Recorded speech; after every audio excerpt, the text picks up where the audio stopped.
all these questions in seminars. Honestly, what a seminar's full of. Before I forget, and thank you, and I don't know your name, lady about rose dark hair. Gorgeous lady about rose dark hair. You're not embarrassing now, tonight when I get home and have my glass of wine, what I will do is I will put onto Blackboard today, you know you have guided studies on the eye and the ear as in special senses. There was some learning outcomes for those today. Given that you've already got so much work to do, I will put the completed guided studies on there tonight, so you can just access them, print them off and slide them into your folder. Okay, the key parts of those will be a labelled diagram of the eye and also the inner ear. Alright, so that's it. So, we've looked at the nervous system almost its entirety, but of course there is one key component to the nervous system that we haven't covered, and that's that big mass of jelly in the head, known as, of course, the brain. Excuse me. And from what we've done already so far on the nervous system, you know that apart from the grey matter in the spinal cord, all integration, decision-making, processing happens in the brain. So of course it's a key bit of kit, and we need to work out what bits do what. So we're going to look at the different parts of the brain and what they do. Look around the brain meninges and what the role of the meninges is. And again, while we're doing that in the cerebrospinal fluid or CSF, we'll look at blood supply to the brain. I think it's important for you as clinicians in dealing with cerebrovascular accidents. And we're going to look at certain areas of the cerebral cortex and what lies in those certain areas. Because certain areas of the brain do specific jobs.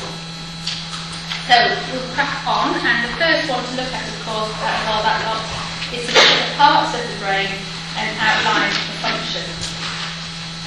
Now, quite conveniently, the brain is made up of 4 big chunks. We have the brain stem, which surprisingly is the stem of the brain on which it sits. You think of a stem and a flower. So the brain stem is the stalk, which is the very base of the brain cranium. And of course it's a continuation at the top end of the spinal cord. And it's in the brainstem we have, of course, the medulla oblongata, the pons, and the midbrain. And those of you who remember what we talked about last week, because I can't quite remember what we talked about last week, or even yesterday, the respiratory and the cardiovascular centres, of course, sit in the medulla. Every other centre, of course, sits in the hypothalamus. The diencephalon sits on top of the brainstem, and in there we have 3 bits of kit, all end in mus, conveniently. And we're going to look at the thalamus, and of course we looked at the hypothalamus last week in a lot of detail. The epithalamus is there, but we don't need to look at the epithalamus as part of this module. The cerebellum is posterior to the brainstem, and of course the cerebrum is the biggest, largest part of the brain, which contains most of the nervous system functions. So you can see those in a bit more detail.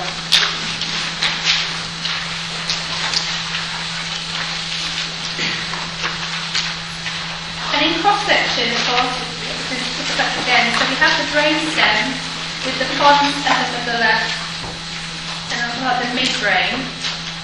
So those 3 yellow bits are known as the brainstem. Above the brainstem, right on top, of course, go back to the cerebrum.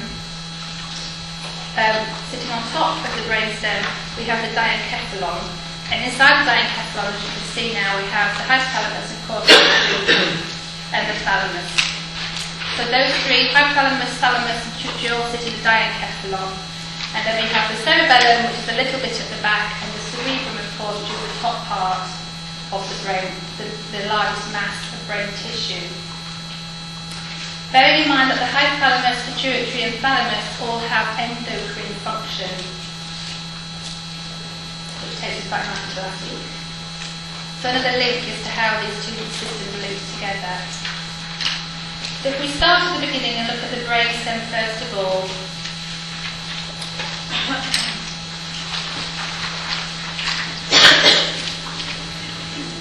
So the brainstem consists of those 3 areas. And if we start at the top of that, we can look at the midbrain. Now the midbrain has an awful lot to do with relaying auditory, so hearing and visual information. So it also has a role to play in controlling eye movement.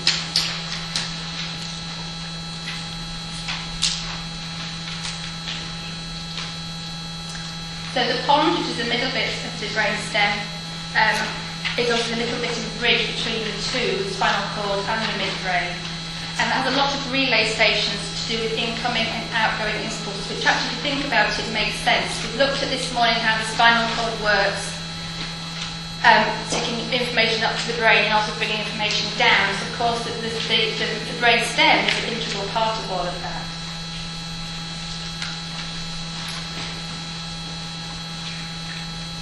Oops, sorry. Go back, Sean. So in the medulla, of course, we have an awful lot of these control centres. And we mentioned the medulla, you've got the cardiac and the respiratory centre, also the vasomotor. It makes sense that the vasomotor sits within the cardiothoracic centres. Things like the reflexes, and we mentioned reflexes this morning, didn't we, reflex arts, in terms of autonomic reflexes. And of course, the medulla also has a role to play in sleeping and waking. And I mentioned the circadian rhythm when we talked about the endocrine system, and this is where it comes into play in terms of monitoring your waking and sleeping. So bearing in mind that the brain stem, or specifically the medulla, is where lots of these control centres sit. So just you need to remember which control centres sit in the medulla, please. So the next chunk of the brain, we look at the very centre of the brain, the diencephalon, which consists of this module, the thalamus and the hypothalamus.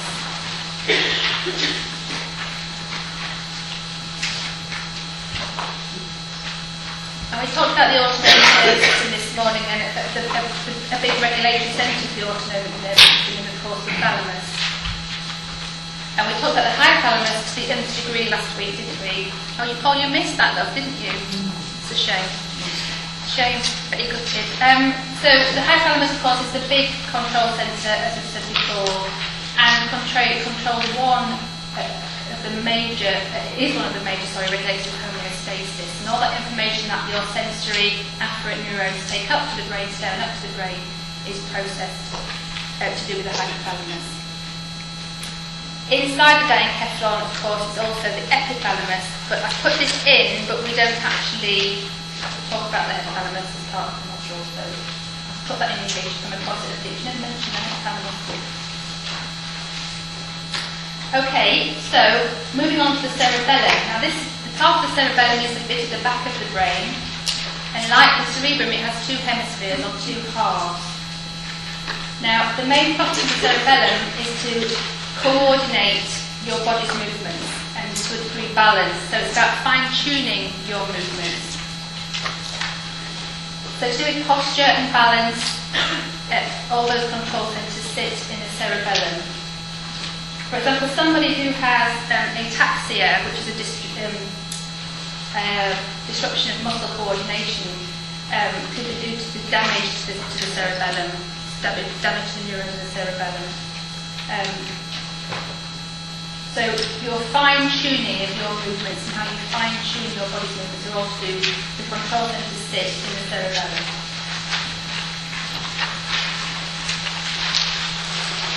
It coordinates voluntary body movements and also posture. Sorry.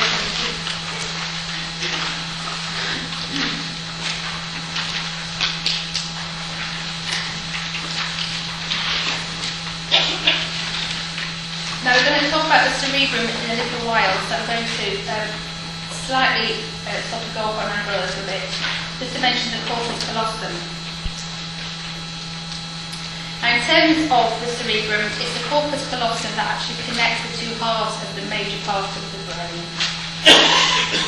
And it's actually made up of myelinated axons, which of course, as you know, is white matter from the brain. And it contains millions and millions of these axon fibres. And it obviously allows and facilitates communication between the two sides of the brain really, really well. So if I was... Is it this that joins the cerebral model?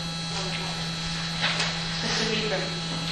Well, it sits right in, you can see on this slide, cerebellum is actually the bottom bit of that slide. The cerebrum is in the middle of the two hemispheres of the cerebrum.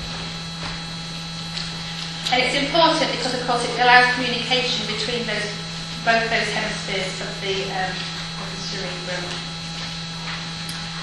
Okay, conscious of time, I'm going to move on to the blood supply to the brain.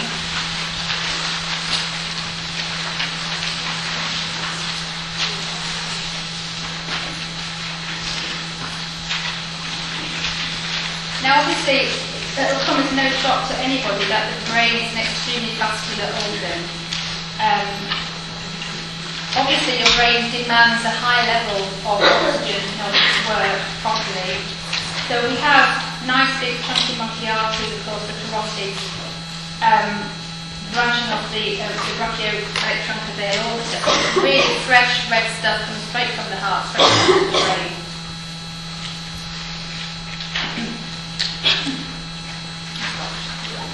Circle of Willis. Now, I mention the circle of Willis because I think it's important, certainly when you're looking at nursing care of patients, in that obviously the brain is extremely vascular and those vessels are always prone to damage and stress, stroke, hypertension or injury. And certainly cerebrovascular accidents are not uncommon in nursing a patient who's had a CVA or even an ischemic attack on the brain of any description.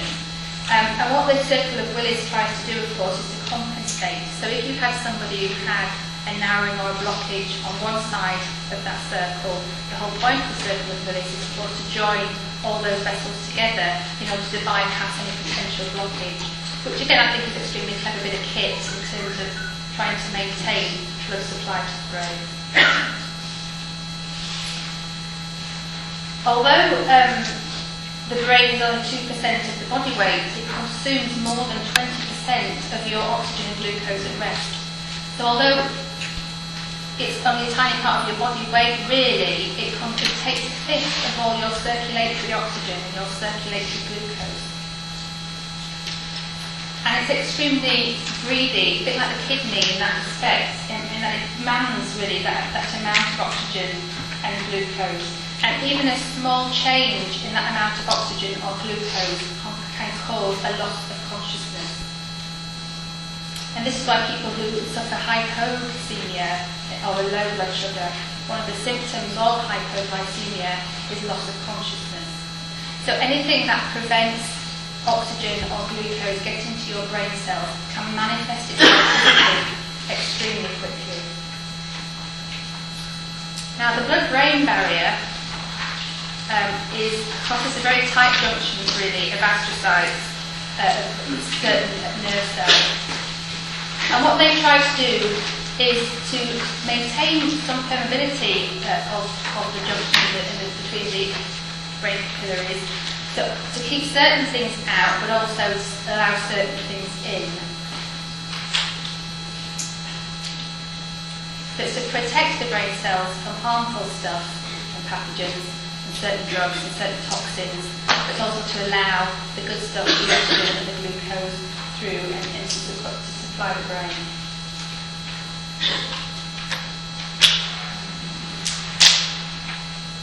Okay.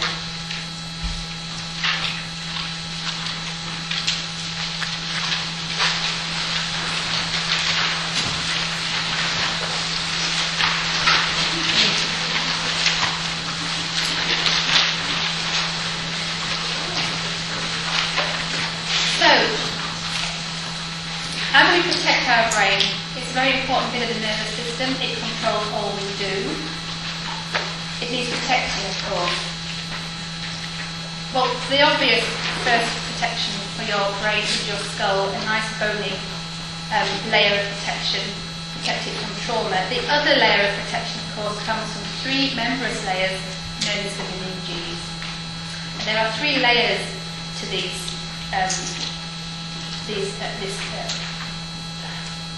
three layers to the meninges. The first one, of course, is the outer layer, which is the dura mater. The arachnoid mater is the middle section, and the pia mater is the inner layer. And Ruth Riley always at uni, she always says, in terms of DAP, DAP, so always remember the DAP and the three layers, the dura, the arachnoid and the pia. And of course the whole point of the brain is that it's a big blob of tissue that is suspended in some ways inside the skull, but the role of the meninges is to protect, also to buoy it, because your brain is not rigid in there. It sits quite happily in there, but it's in a cavity. And the whole point of the meninges is to support and keep it protected. And it's quite clever in how it does that in a way. So on this slide you can see how the green layer, of course, is the space of the meninges. And you can see those three layers there quite clearly. So you have the skull above the meninges, of course, and then the brain tissue underneath. So if we look at what those three different layers actually do. So first of all we have the cranium or the skull.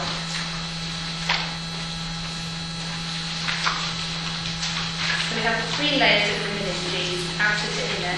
So if we start with the most outward layer, which of course is the dura from the dap. I'll show you where it is. So it's two layers of dense, okay, it's very thick, fibrous tissue. It needs to be thick and fibrous. It's got a very important protective job to do. The lower section of the dura mater actually provides the roof of the subdural space, and I can only compare this to the pleural membrane. Then you have the visceral and the pleural membrane, and in between that you have the pleural space, and this is very similar in design. The next layer of the meninges, of course, is the arachnoid mater. I think the name is to do with spiders or something, because of the way it's designed. Now, in between the arachnoid and the pia, of course, we have the subarachnoid space, and it's the subarachnoid space that contains cerebrospinal fluid, which is a substance that lubricates the brain. So the CSF sits in that space between the arachnoid mater and the pia mater.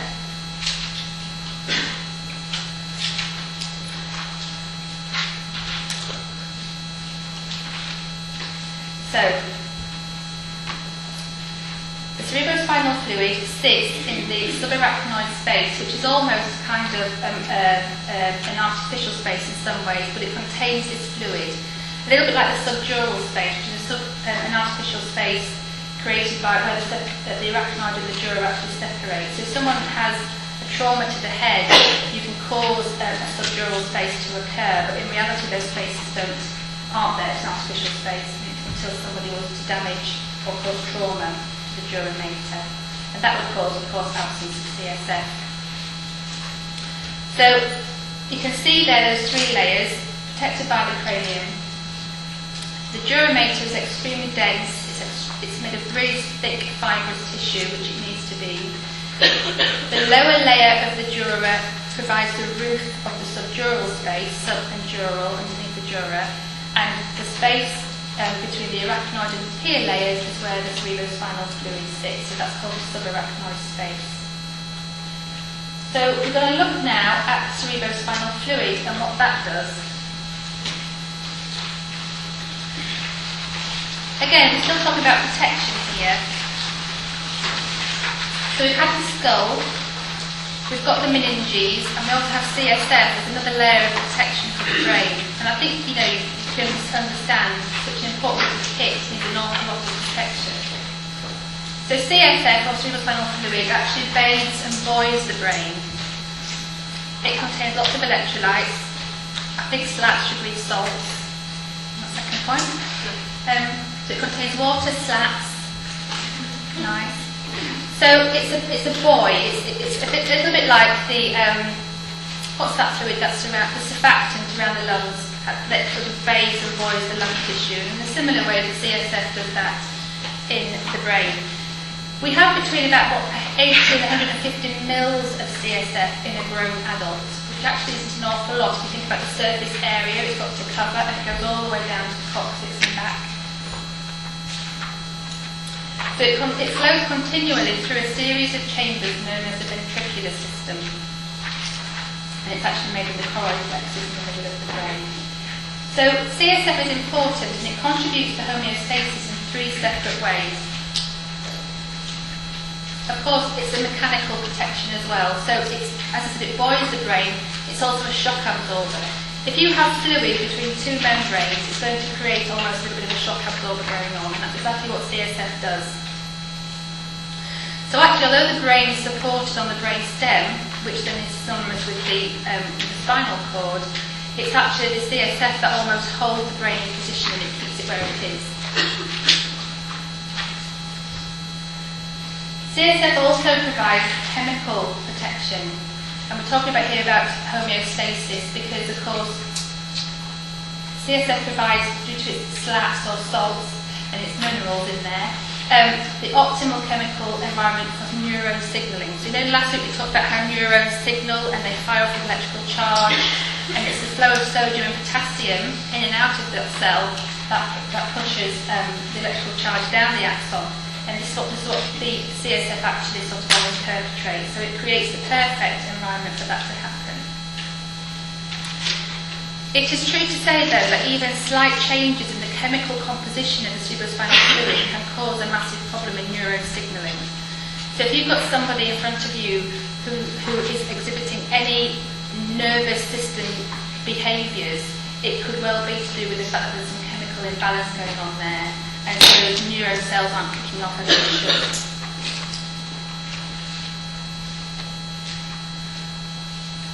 And of course, as well as the blood supply, the third function of cerebral spinal fluid is to allow this continuous exchange of nutrients around the blood and between the blood and the nervous tissue.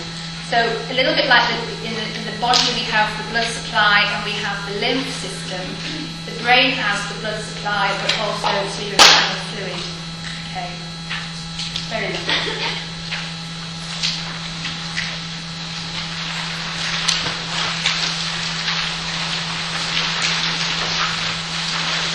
Now I'm not sure how you can read this on your little slide, but certainly if I can do this, I think we'll just about do it. But you can see on that slide the role, the flow of CSF, how it's made in the choroid plexus there, and it starts to flow around the brain and the spinal cord.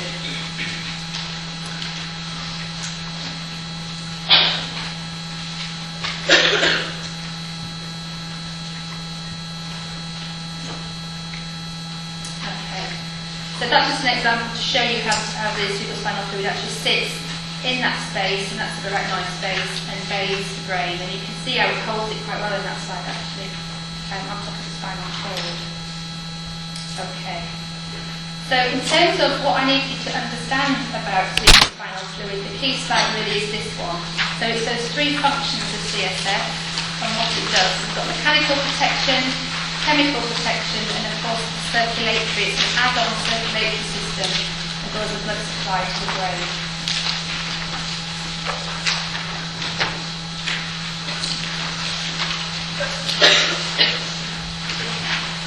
But I think what's important to remember is certainly to think about your patient in front of you and homeostasis. And even a slight change in chemical composition, electrolyte composition, cerebrospinal fluid can of course seriously disrupt how that person's nerve cells will conduct action potential. So it can cause a whole host of physical manifestations.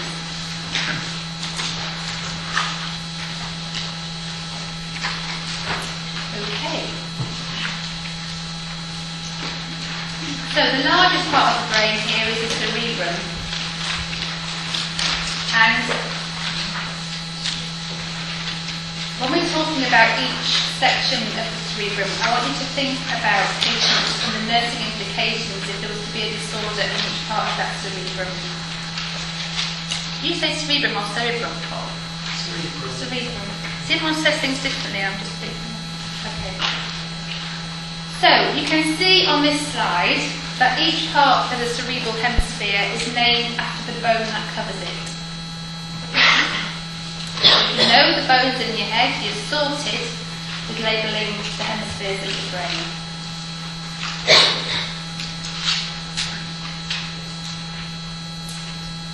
So the brain has 2 hemispheres, left and right, and each hemisphere is divided into 4 component parts. So we have the frontal lobe, which, surprise, surprise, sits at the front of the brain. And in this part of the brain, we have lots of cognition centres sit. So to do as I said on the slide really, it's about decision making and sort of complex cognitive activities like that. So a lot of learned responses sit in the frontal lobe. In the temporal lobe, which is this side, no surprise that your hearing perception sits in the temporal lobe, bearing in mind how close it is to your ear. There's also centres for visual recognition as well and language comprehension. So people who are very linguistic can have quite a developed temporal lobe. I have not got a developed temporal lobe at all. I struggle with English, that's about as far as it gets.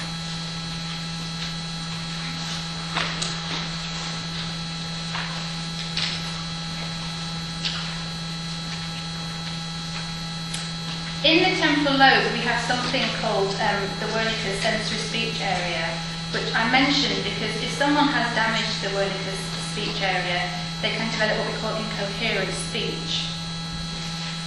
Because they can speak within a sentence, but that sentence doesn't make sense. In the parietal lobe, we also have a speech area called Broca's speech area, which is a motor speech area. And if someone has damage to that speech area, they can lose the ability to speak.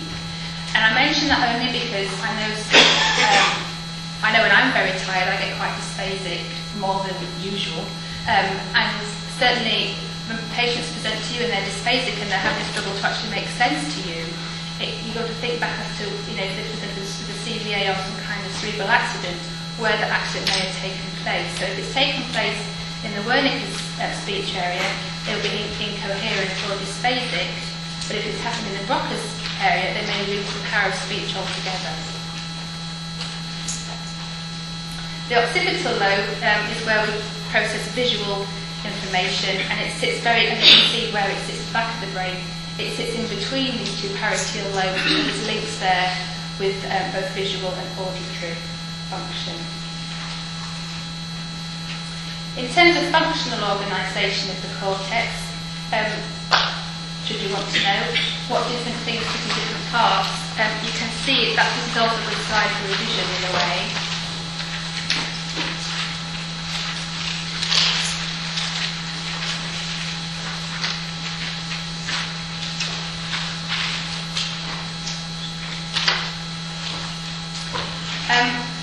In terms of what happens in each part of the cortex, certainly what I do need you to understand is what the four parts of the brain, the four lobes are called in terms of what they're bones that cover them. But in terms of visual recognition and hearing and emotion and where they sit, that's for your interest. I think it's quite interesting to explore the brain and where these certain centres sit. And certainly when you're looking at nursing care of a patient with any kind of nervous system disorder, I think it's then when it starts to make sense to become quite interesting. The brain in health really is almost a bit mundane, but the brain in illness starts to get quite interesting to me. So, the cerebrum is of course the largest part of the brain, as you know, and it's divided into by this longitudinal fissure, and the cerebrum is the largest bit, in other words it occupies 80% of the entire brain volume.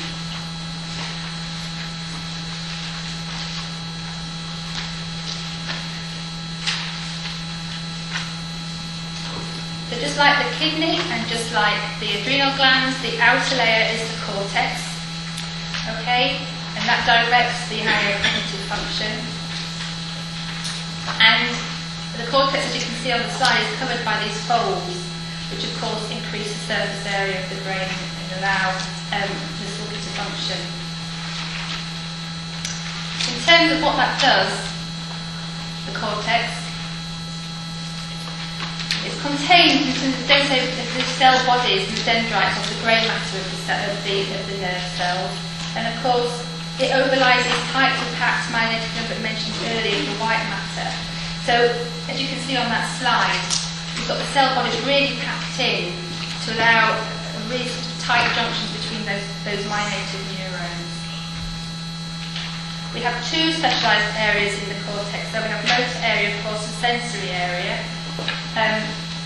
The motor area initiates movement, controls it in a way, and of course the sensory area is to do with perception. So your sensation, your awareness of where you're sat is all fed back into the sensory area of the cerebrum. There's also two more parts of the brain I just wanted to cover. The first part is the basal ganglia.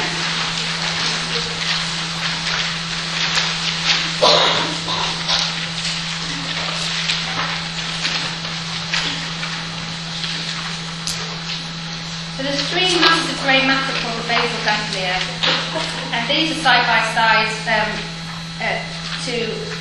These sit side by side. Sorry. There's two called the lentiform nucleus, and the third basal ganglion is called the caudate nucleus. If I can just show you this next slide, where they sit inside the midbrain there.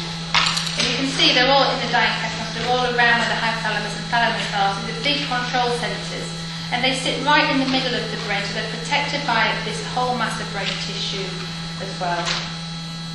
The function, of course, of basal ganglia is very, very important. It receives information from the cerebral cortex, so from the main part of the brain. And a major function of the basal ganglia is to help regulate, initiate, it's an important part here, initiate and terminate movements. So it's not just regulating your movements, it's kicking them off, initiating them, and also terminating them.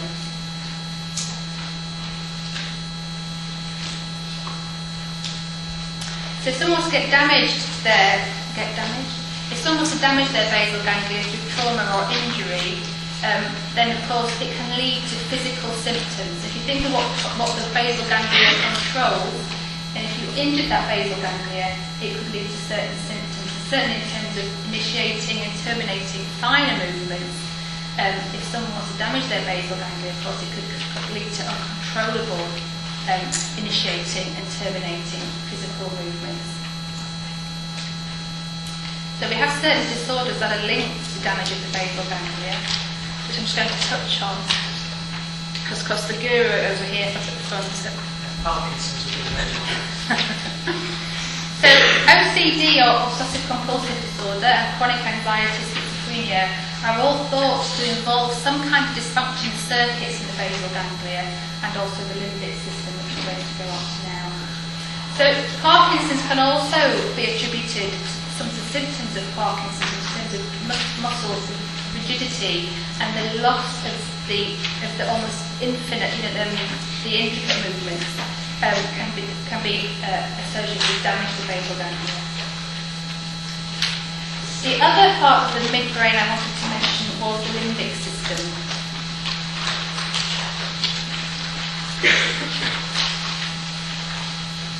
You'll be pleased to know that not one little word on that slide needs to be memorised or written down ever again.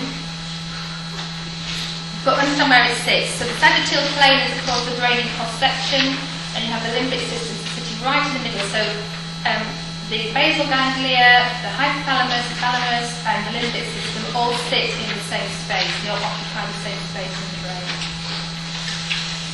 So, what does the limbic system do? The emotional brain, it's been called, and I'm sure those of you that know some reading around the limbic system, it does play a primary role though in a whole range of emotions, and it's certainly whether the endocrine and the nervous system meet again, because so the pain, so all your E situations, lots of your emotional situations all stem from the limbic system. It also has a role to play, of course, in olfaction, smelling, and processing of memory, which is quite important. So some people who have damaged their limbic system or have had damage to their limbic system can lose their ability to actually submit things to memory. Again, the limbic system and the autonomic nervous system are quite keenly linked here because, of course, it's all to do with survival and protection and keeping you safe. Ask John McKinnon about the hippocampus because he loves it. Favourite. But the hippocampus sits also within the limbic, and of course that has a very important role to play in emotions, learning and memory. So you can see that the limbic system has a lot to do with the emotional development of that individual. Committing things to memory, I think, is a really important part of that as well. So it is the emotional brain. So we've covered a lot in 40 minutes. What I would say to you is, I'm trying not to put shabba rank stuff on, I'm not quite sure how to turn that off. So any minute now we might get a bit of shabba coming through. Shabba, interesting, right? What did you press there? So in terms of the learning outcomes of this afternoon session, before we all start to pack up at the back, you know who you are. A lot of information, so let's keep it focused. It's the different parts of the brain and what it does. We've got those three main parts of the brain and what they do, okay? Then we've got to identify the areas and name the brain meninges. The three layers of the meninges, dura, arachnoid, here, and what they do. So it's chemical protection, and it's physical protection, and it's maintaining that chemical environment, which allows good neurone signalling. Looking at the function of the CSF, which I've just said. Blood supply to the brain, carotid, circle of Willis, why? Keep things churning around there, keep blood moving. And then the different areas of the cerebrum and the cerebral cortex. Bearing in mind that each part of the cerebrum is named after the bone that covers it, and just to learn the basic centres in the cerebrum and what they all do. Okay? You can now pack up and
there's a lot there to put over, really well. I know. I start getting carried away.